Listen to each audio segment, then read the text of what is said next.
more exercise means you're fitter.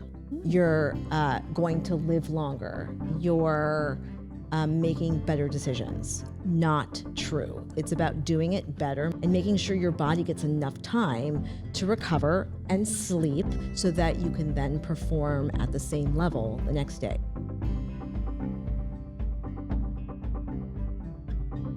Welcome to In Confidence, where what we share in confidence helps us grow in confidence. This season is designed as a training plan for confidence. It's the last quarter challenge. How do we finish the last quarter of the year as strong as possible so we can go into next year feeling our best? This week's challenge that we are unveiling is all about confidence anchors, something that is a ritual, something small in your life that you can hold on to so that you can feel your most powerful self and have it on call, on demand. My guest today is one of my dear friends, Anna Kaiser. Anna is a fitness entrepreneur, a celebrity trainer, a mom of 3, a daughter, a wife, and the founder of Space with Anna Kaiser, an incredible app that I have. Everyone should download it now. And she has just built a career helping people move their bodies to feel stronger, grounded, and unstoppable.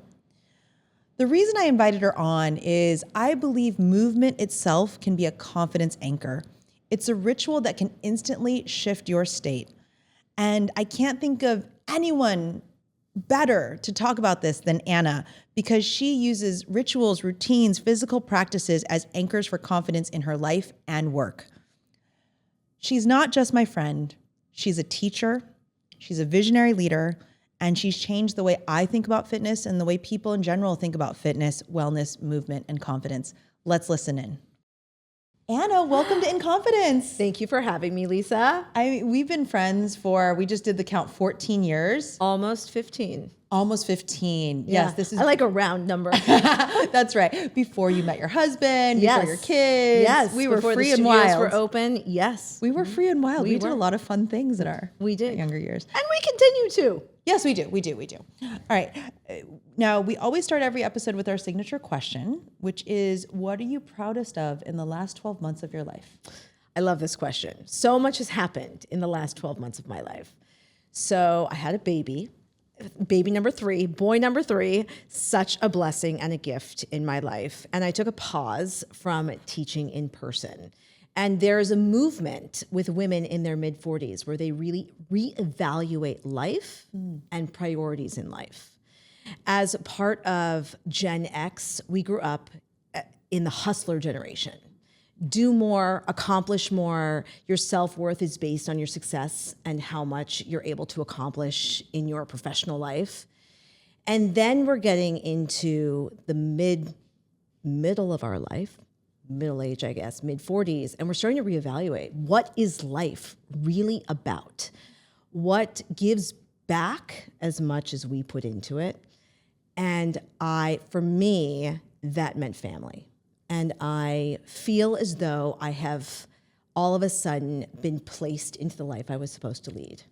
So much of the groundwork that and the foundation that I built with my professional life and my business in the early part of my life has allowed me the space and the time now to spend more time with my kids. Instead of having my kids earlier, it was really more about the focus on who am I in the world and setting myself up professionally. And I loved that. And I gave everything to it. 95% of my time went to my professional life. And then I got to this place and I thought, I want to spend more time with my kids. I want to really get more out of my life on an everyday basis.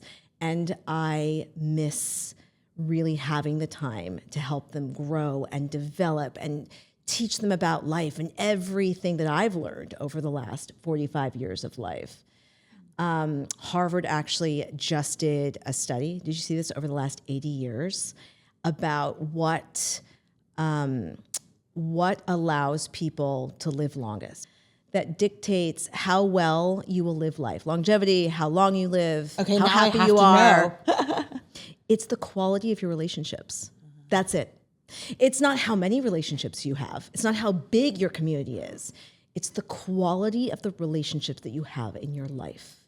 And that was my focus for the last 12 months. I love that. Connecting to my children, creating deeper relationships with my friends, my professional colleagues, my own relationship to my work, really having a chance to step back and reevaluate. And it just happened to be this baby. It was kind of at the middle of all of that, and I am so grateful. And I didn't know that. When I look back at the last 12 months, the baby was really the catalyst for that.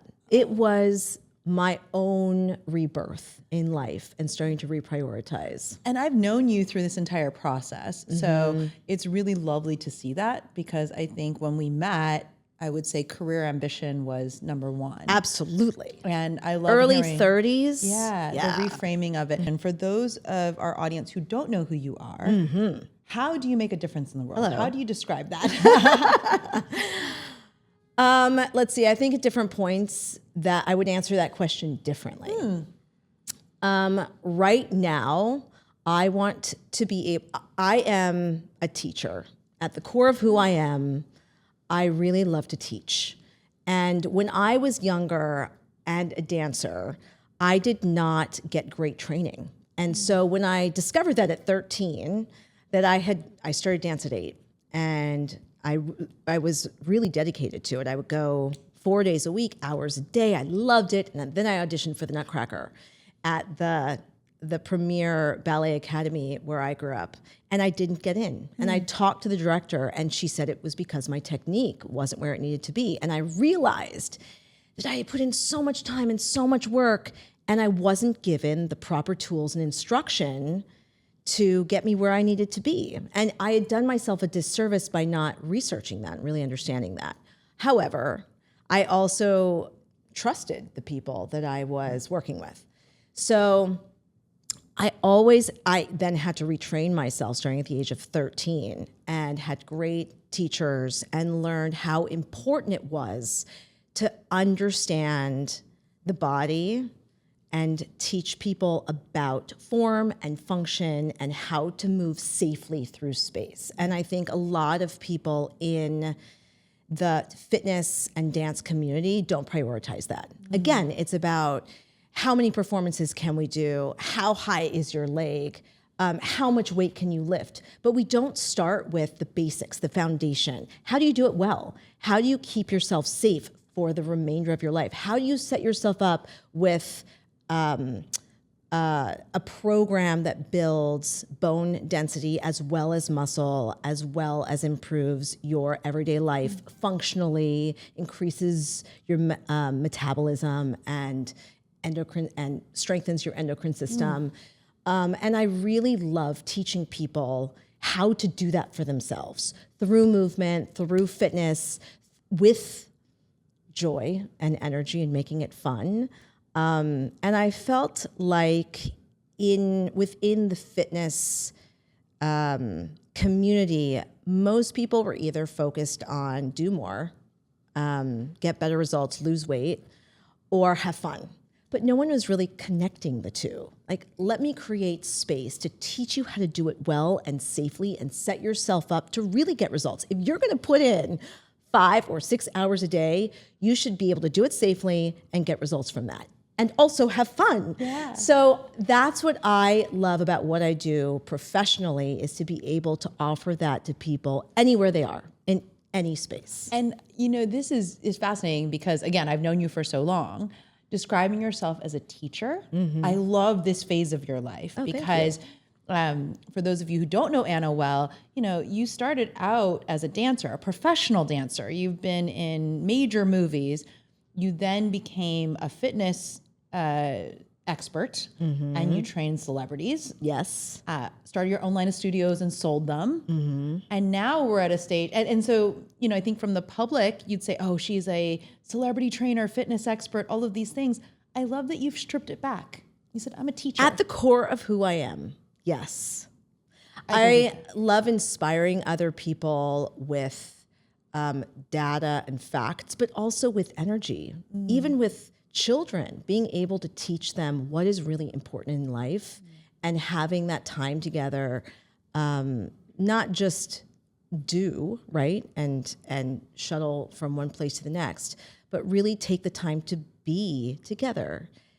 Take the time on the walk to school and just be present for wherever they are. I think the really interesting part of this is there's an element of care and coaching built into what you're describing. Yes. So anyone can teach you the technique, right? This is how you lift this. This is how you do this position. Not anyone. Not anyone. But many people will say, let me teach you this. But then I think you add a level of care and joy to it. I'm going to share a story, which is in the middle of the pandemic, you and I went to dinner together. And I remember you stopping in public. In public, we went to dinner. No, it was maybe pandemic. it was like 2022. So it was maybe like 2 years after the pandemic. You know, we'd gone to an event and we were like, should we leave this event early and go have dinner with just the two of us? Which we did do. Yeah. And I remember you sitting down and say, hey, can I just give you some feedback?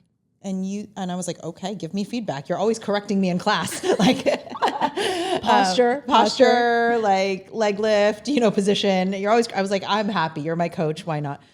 And you said, I think you are a self-punisher. Mm-hmm. Do you remember this conversation? I do. You said you work out because you think that's the only way you're able to eat today. Mm-hmm. You restrict things from yourself. Like you're in a restrictive mindset. Mm-hmm. And I want you to come and dance and exercise because it brings you joy. I want you to eat in a way that brings you joy. Mm-hmm. I don't want you to restrict yourself anymore. You're like, that was because we grew up in the 80s and 90s and it was restrictive. Mm-hmm. And it unlocked a whole mindset for me around, oh my gosh, I need to have joy. Because you said, Lisa, you come every day at 7 a.m., you clock it in like it's your job and you clock out so that you can go about your day. Mm-hmm. I want you to come in and really love being here. I was like, oh, who tells you that, right? Uh-huh. What fitness person tells you I care about you and I want you to enjoy this and not just come in and clock in and burn 500 calories so you can go about your day? Right. It's not about deprivation. For so many years, decades probably, fitness was associated with a level of deprivation. Deprive yourself of energy, deprive yourself of food, deprive yourself of time to be skinnier or look a certain way. It wasn't actually about filling yourself up with joy and endorphins and energy. When you have the right fuel and food, you sleep enough, and you carve out time during the week where you can be present for that, it is such a different experience than if you just say, I have to do it every day to burn calories. We should stop seeing fitness as a way to burn calories and more as a way to set ourselves up for a happy, long life, right? With by increasing bone density, increasing muscle, and reaching for better food, because we know it's going to make us feel better and perform better when we do choose to work out. So I was saying to you, if you can only work out 3 days a week, but you can be present for that and you get joy from that, and you are able to work 35% harder because you've eaten well, you've slept, you have the time, you're not stressed in order to be there, that is going to give you so much more than showing up every day and working your way into the ground, right? Yeah, I was clocking it to in. the bone. No, Yes, I was. yes. I was. So many people wasn't clock it enjoying in. Absolutely. And now HIIT training 2 or 3 times a week, 30 minutes is so much more effective than doing a 60-minute boot camp workout or even a 60-minute Pilates workout. It's just not going to give you the most bang for your buck. Has this always been your philosophy, or did you shift it over time? Absolutely shifted. Okay. And we learn so much every year. I mean, sometimes month to month now with the accessibility to data and information about health and fitness and longevity. So I'm always researching. I'm always learning. As a teacher, I also have to continue to learn. Otherwise, I'm not going to be an effective teacher. There's always something new coming out. And I was certainly in the generation where we thought cardio was the best thing for you, right? And I was certainly in the generation, I was a professional dancer, where I thought fitness was the way that I could keep myself physically ready to perform at any minute and also look the part, right? And I had to then teach myself a new relationship to fitness once all of this information came out. And that now cardiorespiratory fitness is still the #1 indicator of health. So I think we've gone a little bit too far in the opposite direction by focusing on strength. There is a middle ground. And all of my workouts are really centered around that middle ground. How much cardio, how much strength, what is the combination of both? Interval training is where we need to be, coupled with effective strength training. But we're always learning something new, and I am right there in it every day. So in terms of what you're teaching now, can you maybe take, let's call it anywhere between 1 to 3 myths, right? Something that you want to bust and what you are encouraging people to do now. Can you maybe say, you know, we used to think about it this way and now I'm encouraging people to do this. Can you give us a few of those? Absolutely. So along those lines, it was all cardio, burn calories, burn calories, burn calories. And now it's all strength, build muscle, build muscle, build muscle. It has to be a combination of the two because you still need to challenge your heart and your VO2 max. But you do need the muscle because that's what helps maintain a healthy metabolism as we age. So it is the combination of the two. It's not just about strength training. I will say that. I think we've gone too far in the opposite direction and people are just doing Pilates workouts or heavy lifting, but you have to also challenge your heart and You your need to talk to my lungs. boyfriend about this. He's like all strength training and fasting. And I'm like, we need some cardio. You can't get up the stairs. Absolutely. You need cardio. And also, when you think about cardio, and depending on the way you're doing it, I always approach cardio from a 360-degree perspective. So I'm moving on all planes of motion. I'm not just moving in the sagittal front to back plane like you would on a bike, on a treadmill, even when you're swimming. Really thinking about moving your body side to side in the frontal lateral plane, across the midline in the transverse plane, because that's how we move in space. We also need to do that during our workouts. So when you are doing a well-designed cardio workout, you're also doing strength and challenging your muscles. Let's say you're working in zone 3, which is more of a cardio. Now everyone's talking about zone 2, where it's like 65% of your heart rate. If you're pushing yourself, you're challenging your muscles more, you're challenging your heart more, and you're burning more calories at the same time. So you're getting more from that as long as you're not pushing yourself too hard, which is why interval training is the perfect place to be. So you can challenge, push your heart, recover, push your heart, recover. The faster your heart recovers, the more in shape you are, the fitter you are. So that's a long way of saying You need both. you need both. And we've seen both extremes. Yeah. Even since I've been a fitness professional, I've seen both extremes. So finding that middle ground, interval training is great. Yes, you should lift weight that is heavy for you. We should not be lifting 3-pound weights every day. You should use your body weight. Once you're able to feel comfortable with your body weight, then start increasing the load. Then use heavier weight. But you have to be able to stabilize yourself using your own body weight with proper posture, right? Because that aligns your spine. It affects everything from the head down to your big toe if you're not using proper posture, especially if you're adding a load, like a heavy weight. So we have to be able to hold ourselves well, which is where I think Pilates and mat workouts are great. But then you need to progress from there and start adding a load and start adding more impact so that you can increase bone density too. So that's one myth. Okay. Second myth is food and nutrition. Okay. So it used to be about limiting calories, and now it's about protein and the right kind of carbs. It's not, well, we were also in that place where we said no carbs, right? Atkins, protein, fat. We're not there anymore either. Now it's about the right amount of each of them. And I wouldn't even go as far as to measure your macros because I think that puts us in an unhealthy place where we're constantly watching everything we're eating. We should put things into buckets. So we need protein, and ideally it's about 0.7% of your weight. That's how many grams of protein you need in a day. So if you're 100 pounds, it's about 70 grams of protein as a woman, especially over the age of 40, because it's hard to maintain muscle after 40. And the best way to do that is to exercise, interval training and weight training, and then eat your protein right after you exercise within 45 minutes. Important.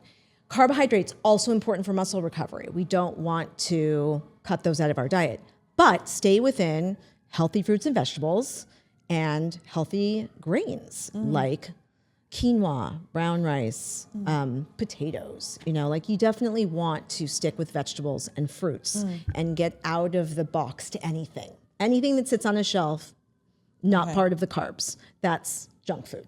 Okay.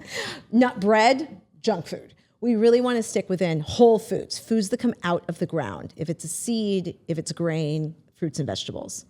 And then fat, healthy fats, super important for our gut, for our brains, omega-3s, things like flax seeds, olive oils, fish. And because, our food isn't as nutrient dense around cities or other parts of the United States, supplementation is important if you know the right companies. It's hard to trust supplements. But I have some, and they're listed in my app that I really trust. I know the founders. I know where they're sourcing their products, and that can supplement for some of the foods that aren't quite as nutrient dense as they used to be. But we were back in low sugar, no carb. Now it's protein, but also thinking about what kind of food we're eating. So putting it into those buckets. I have one. Please. So I love those two. I love, we need both cardio and strength training, and we need buckets of nutrition as opposed to depriving ourselves. I'm sorry. Okay. Myth number 3. More exercise means you're fitter.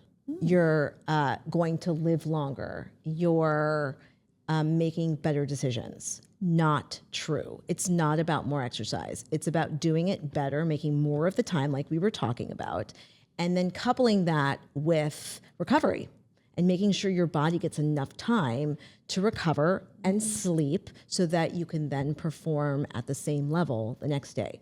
So in my weekly program, it's 2 days, day off, 2 days, 2 days off. Oh. And then you're really focused on performing on the days that you show up, and I give you the exact program to do that well, so you don't have to, it takes the guesswork out. Most of the apps right now that I'm seeing just give you a huge library of workouts, and then you go, where am I supposed to start? How many of these? How many of these? How long? Should I do 15 minutes? Should I just do whatever I can? I'm gonna give you exactly what you need to do every day. You take a day off in between, you show up again, you make that space for yourself, you commit to it, you put your phone on airplane, and then you take 2 days off. And if you can add a 30 to 40 minute walk on one of those days, fantastic. It's great at 65% of your heart rate. So I love those 3 myths. So we need to have a balance between cardio and strength training. Yes. We need buckets of nutrition Yes. and not deprive ourselves or say, I'm going to cut this out in order to And be strong also and healthy. not to look at, I'm gonna fill X amount of protein and then use boxes of protein bars and protein powders and fake food. We really need to think about real food because that's what's going to give us energy and help our bodies. And I love this prepare. third one, which is recovery matters too. Yes. Because when you are going to exercise, Equally as important as exercise. you want to perform at the highest levels, get the max that you're going to get out of that period of time you do exercise. Yes. More is not more. I'm going to throw out one other one because I'm going to hold myself accountable for something I did before we started taping. I also wonder if there's kind of a shift happening around the relationship you have between how much I weigh, how I feel, how I see myself. Because when we met, and then I would introduce you to people in my life, and let's go back 5 years, like, this is the woman that helped me lose 42 pounds. And now I almost cringe hearing myself say that. Absolutely. And then when you walked in today into the studio, I was like, oh my gosh, I'm so embarrassed. I've gained 20 pounds. And it's kind of this like really weird mindset that I think we're all stuck in at times around like, oh my God, I weigh too much. Can you maybe talk about that shift you're seeing around relationship with my body, my weight, my image, all of those things? So first of all, the the first thing I thought of when I saw you was, wow, you look radiant. I'm so happy to see you. Okay, I good. think so much of that is something that we feel ourselves and we project it onto other people. And most times people are not looking at us and going, oh, she's gained or she's lost. That's nowhere near the first thought in our head. I mean, I would guess you'd feel the same when you see someone. You're not like, oh, is she 10 pounds up? Is she 10 pounds down? That's not where our head goes. And so there is a transition that has to happen between a number on a scale that also correlates to a number in the amount of calories we're eating every day to how do I feel? And how does that make me look? And how does that energy affect other people and the relationships in my life? If I'm solely focused on how I look, I'm not really digging deeper into my relationship with myself and and then I'm not set up to create real relationships with others because it's not authentic, right? It's just based on a number. And I don't weigh myself. I think it's really more about how I feel on an everyday basis, especially now that I'm juggling 3 kids and a business and my mom getting older. I need to be prepared for those things in my life. And I just don't substitute anymore. I don't say, okay, today I'm going to eat less or I'm worried about what I'm pulling out of the cabinet. I say, I'm going to have breakfast, lunch, and dinner. It's all going to be real food. I'm going to meal prep on Sundays so I don't have to worry about it during the week when I'm busy and I know I'm going to be busy.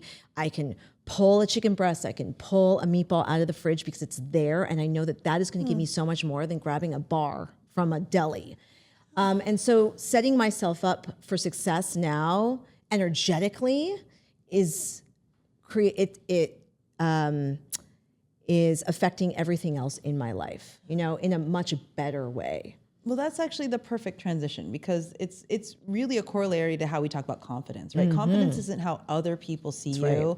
It's how you see yourself. Yes. And being able to see the best in yourself and validate yourself and push yourself, but within the context of it's not about how someone else sees me. It's about how I see. Well, and also to your point, this is an epidemic. People really connect their weight with their self-worth. And we see it in the rise of GLP-1s. And there are so many, there's over 2,000 lawsuits. There are so many terrible side effects and people are still doing it because that is how much their self-worth is tied up with what they look like and how much they weigh. And there's also a conversation happening around menopause and hormones and allowing ourselves to feel better and having it have nothing to do with the way that we look and our weight, but more to do with what we're eating, how we're exercising, and the quality of our relationships. How are we setting ourselves up to spend time with people that fill us up and don't pull away from our energy reserves? Okay, well, let's go into that then. Let's go. And I think that's the journey that I'm on too. Because I genuinely, I don't introduce you as the person who helped me lose 42 pounds anymore because that's not relevant. It was an accomplishment at the time, but now I think about it and I cringe a little bit saying it out loud. Well, there is success tied to that. You were able to do that, right? Like physically, that is an accomplishment in your life, but that doesn't define who you are. Yes, and I think the flip for me is up until that conversation we had that night, I was punishing myself to do it. And I would say the last couple of years since we had that conversation, it's about the fact that I am lighter and that allows me to do more in my life. I can keep up with my little puppy. I can travel around the world, right? Focusing more on the things that it's given me permission to do rather than the accomplishment of losing the weight itself. That is so well said. And as you're saying that, I'm also thinking to myself, these celebrities that I've been working with for 15 years have also shifted from let me do more, do more, do more. And it's all about deprivation to try and get through it, to now saying, how do I do enough to keep myself feeling healthy and know that it's going to be additive to my life, not overdo it, but it's going to help fight the stress and anxiety in my life. It's going to help me connect with someone I love and make me feel better when I walk out the door. And it's going to set me up for success years down the line. That is the focus now. I love that. And so we're going from being self-punishers to self-sustainers. Love. Even Okay. not even sustaining. Like thriving. Thriving, Lisa. Okay. Thriving. Okay. I like that repositioning. So this season of our podcast is a little bit different. We're calling it the Last Quarter Challenge. It's a training plan for confidence. I know you would love a training plan for confidence. I do. So it's 10 weeks, and each week we introduce a challenge on Tuesdays, and then our guest comes on Friday and talks about that challenge. Hi, I just want to remind everyone around a little special feature on season 3. We're calling it a little bit of a bonus to celebrate our training plan for confidence. We want everyone to take on the Last Quarter Challenge. So each week on Tuesday, when the episode drops, I will be posting on my LinkedIn, Lisa L. Sun. You can find me on LinkedIn. I'll be posting the challenge. And if you like that post and you comment on how you've embraced that challenge, how it's made a difference for you, you'll be entered to win a gift that week. So we'll be picking a winner each week. And then if you complete all 10 challenges by the end of the season, if someone actually goes on and likes and posts on all 10, you'll be entered to win a grand giveaway in December. I hope you'll join me in embracing the Last Quarter Challenge. Follow me on LinkedIn and join in on the fun. This week's micro moment is called Confidence Anchor. And it's a small practice that strengthens your confidence. It's a ritual, a reminder, a symbol that you can return to again and again when self-doubt creeps in. It could be a photo, a song, a mantra, or movement, which I know we're going to talk about today. In the worlds that you travel in, I know whether it's fitness, dance, performance, rituals are important. What confidence anchors do you have when you have to go into a big moment? So if I have the time, I have to move in the morning. And if I have my, I usually have 2 options that always work for me. One is getting out into nature. So that's going out on my terrace and taking deep diaphragmatic breaths, which is the number 1 way to combat stress and lower cortisol. And that's a movement within itself, and I can teach you how to do that right now. Okay, great. You're gonna put one hand on your belly. Let's ground your feet on the floor. All right. One hand on your belly, one hand on your chest. Okay. And when you inhale, the hand that's on your belly is going to move out as your belly expands, and the hand that's on your chest is gonna slightly move down. Okay. So you don't want to breathe into your chest. Oh, that's how you should breathe. Most people. You want to inhale and allow your belly to rise or to expand, and then as you exhale, you pull your navel to your spine. So you're going to inhale on a 7 count, hold for 4, exhale on a 7 count, hold for 4. Okay. Very close. I do a 7-5-7. This is very close. You can do it. Let's do 7-5-7. Okay. That's your sweet spot. So inhale. Nope. Try again. Okay. Okay. I'm going to watch. I pushed in. You're right. Yeah. I got to go out. Okay. Okay. So now, sit up with proper posture. Good. So you're going to inhale into your stomach. You got to relax your stomach. Okay. See, you got to relax. It's harder than you think it is. Okay. Inhale. Exhale.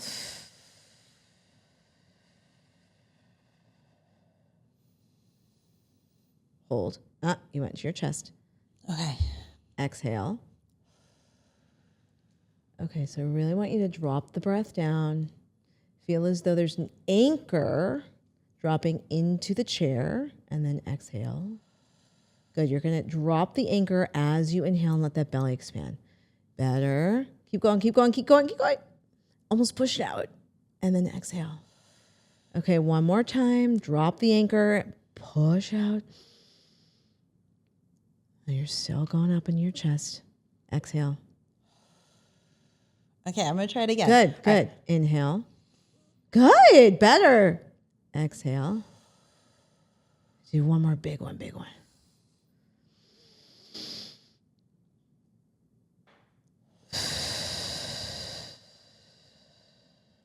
Fabulous.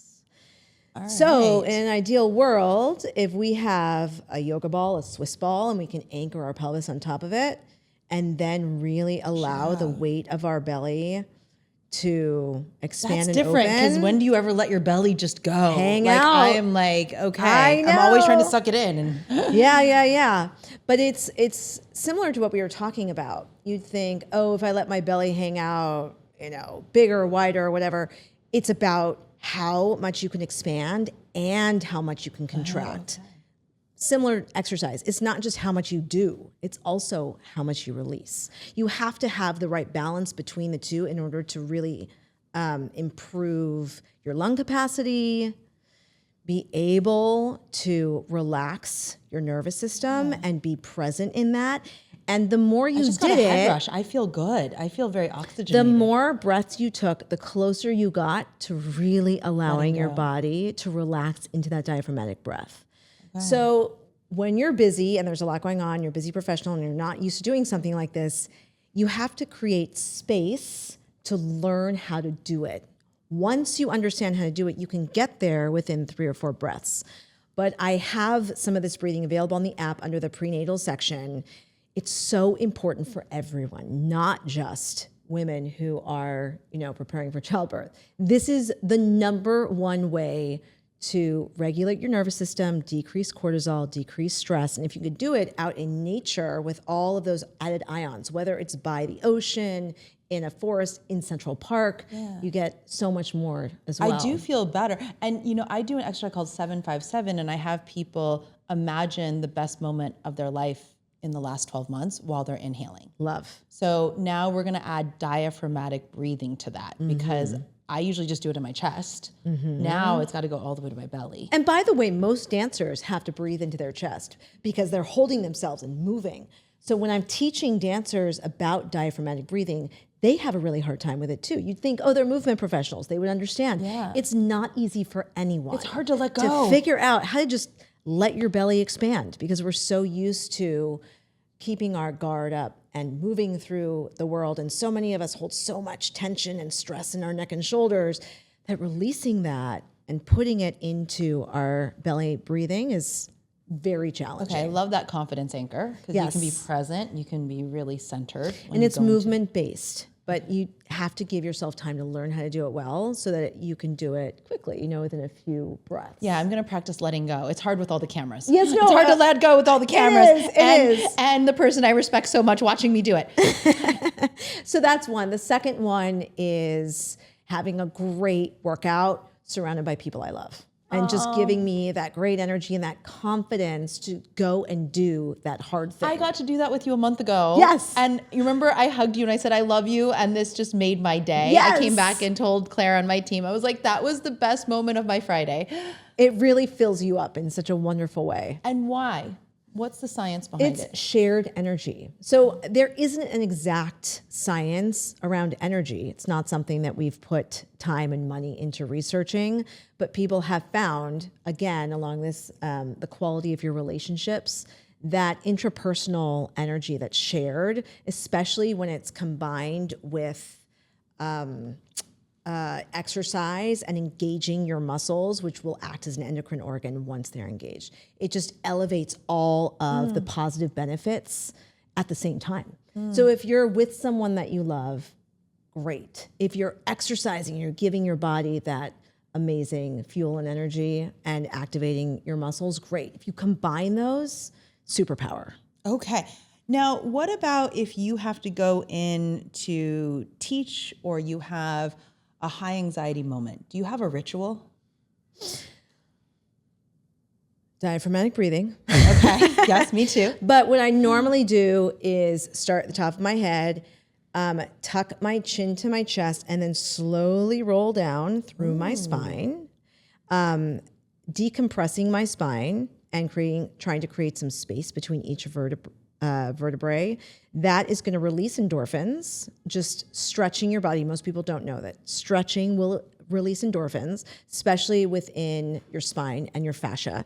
So slowly rolling down, allowing the weight of your head to help you open up your spine, soft knees, breathing, feeling your belly, expand and contract against your thighs, and then rolling back up again. I love that one. So if you have to go into a big meeting or a presentation, that's an easy one to do. And then as you roll up, you're thinking about stacking every single vertebra just a little bit higher than it was when you roll down the first time.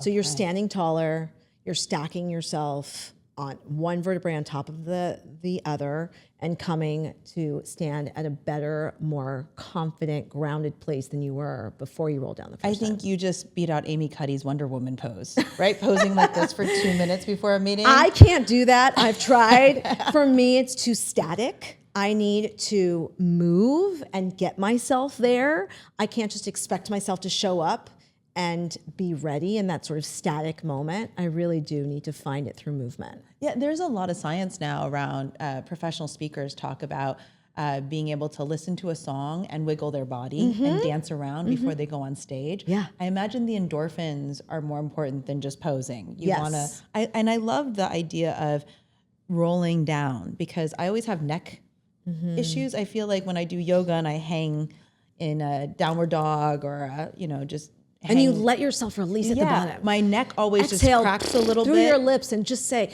take the stress off, no pressure. Okay. Just let it go and then roll up and gather that energy and that strength to go out there and do the hard thing, right? I think the other hallmark of the work you do is you are a master curator of music. I love music. You do And it's like everything- what you were saying, music will affect your mood. We all know that. And I always discover, proven. this is one of the things I miss about dancing with you is I always discover great music through you. And I've seen you curate your list. You sit there and you listen to tracks for hours. I've seen you do this. Yes. Are there any songs right now that you think make for good confidence anchors? It depends on the day and what I'm going in to do, whether I have a song that's going to pump me up or ground me. But a couple of the ones I really like that I continue to go back to are Nevermind by Dennis Lloyd, Glow by JLS, Okay. I don't know these songs. This is good.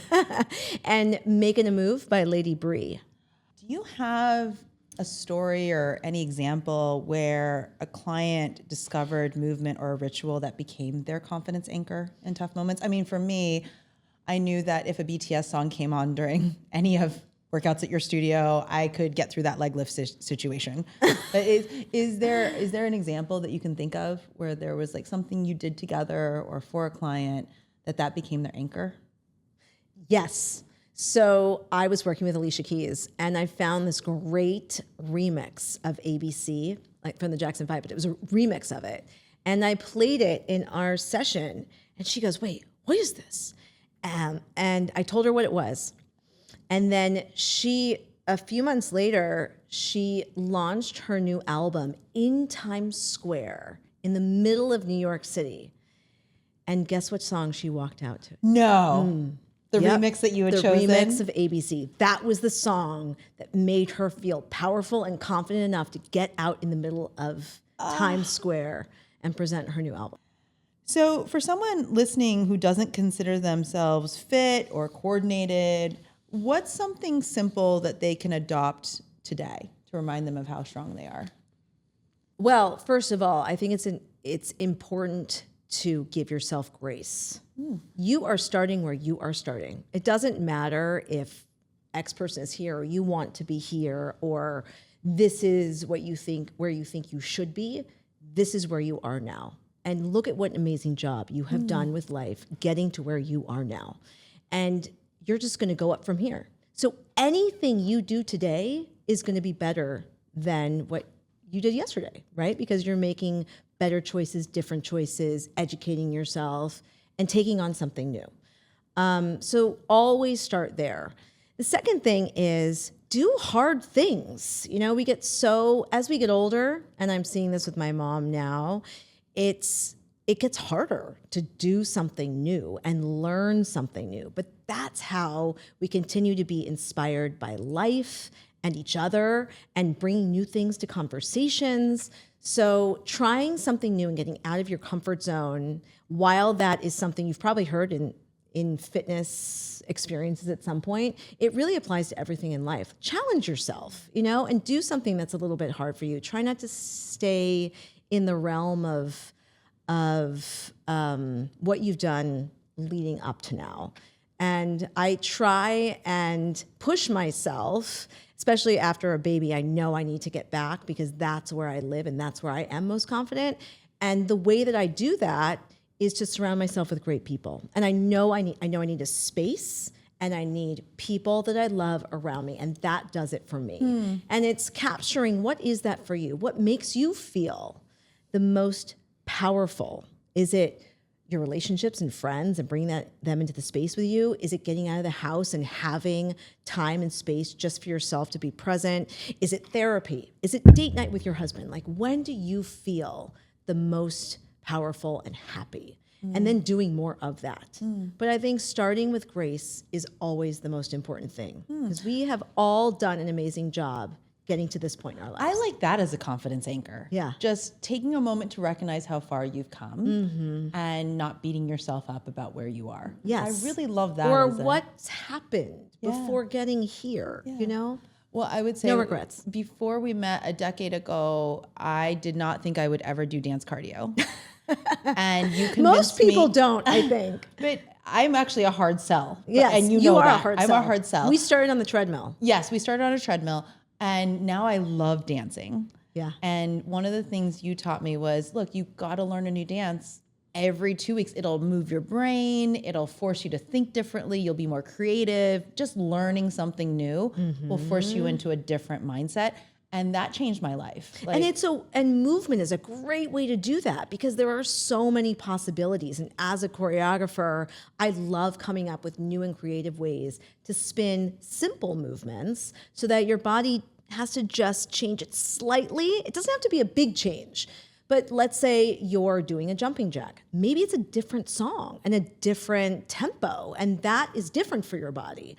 Or it's doing a burpee at a different pace, or with a push-up. I mean, it doesn't have to be huge differences, and movement and dance doesn't have to be scary. It just has to be movement put to music.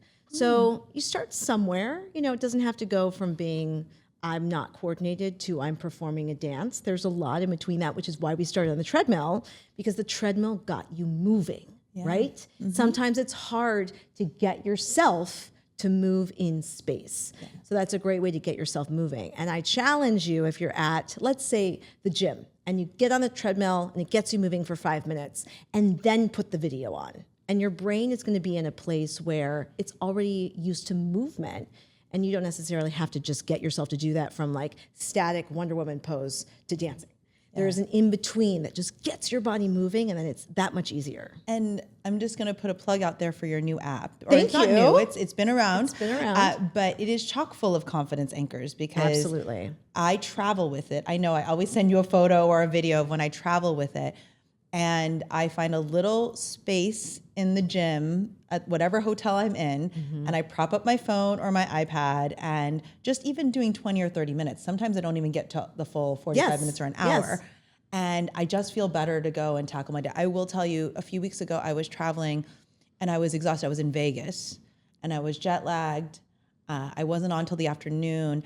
And I told Claire on my team, I said, I just did one of Anna's workouts because I just needed to feel better. And it changed the way I took on the rest of the day. I was getting on the red eye that night. And I think that workout made a huge difference. Amazing. So you created the space for yourself because you knew it was going to make a difference. It was going to make you feel better and perform better. And so through the app, Space with Anna Kaiser, it's not just workouts. It's about creating that space for yourself a few days a week. You put it in your calendar like a meeting. Maybe it's listening to one of the conversations around nutrition. Maybe it's a 15-minute stretch. Maybe it's a workout. Maybe it's learning diaphragmatic breathing, but it's space that you create, you carve out for yourself because you know you're going to learn something, you're going to feel better, and you're going to be excited for whatever comes next. Okay, yes, it's an app full of confidence anchors. I'm excited about that. Well, thank you so much for coming on In Confidence today. Thank you for having me, Lisa. I appreciate you so much. My brain is on fire. I'm so excited to go into the next half of my day. I hope you love this episode of In Confidence. I've known Anna for almost 15 years, and it's incredible to see the journey she's been on. And as she was wrapping up today, she just texted me. She said, the message for today is quality over quantity. Friendship, family, loved ones, and the relationships you have with others. And I love that as a main theme. You know, she talked about quality over quantity and making space for the things that matter in your life. I also am going to adapt her diaphragmatic breathing to my own confidence anchor, which is 757. We talked about that earlier this week. And she reminds us that confidence isn't built through constant output. It's built in the rhythm between giving and letting go, getting it into our lives, having an awareness of it, bringing strength and discipline and effort with ease. So I'm really grateful she joined us today. This week's micro moment is Confidence Anchor, a reminder to ground yourself in what restores you, not just what drives you, and something you can tap into to harness your own power. I want you to practice it this week. Notice your rhythm, where you're pushing and where you're pausing. Choose a moment today to release even briefly. Anchor yourself in gratitude or breath as you do, and let that reset fill your energy so you can give again from a place of fullness. You might even practice Anna's stretching exercise where you roll down to the ground and come up vertebrae by vertebrae. Confidence isn't a constant high. It's the ability to return to yourself again and again. And Anna embodies that truth, that real strength is sustainable.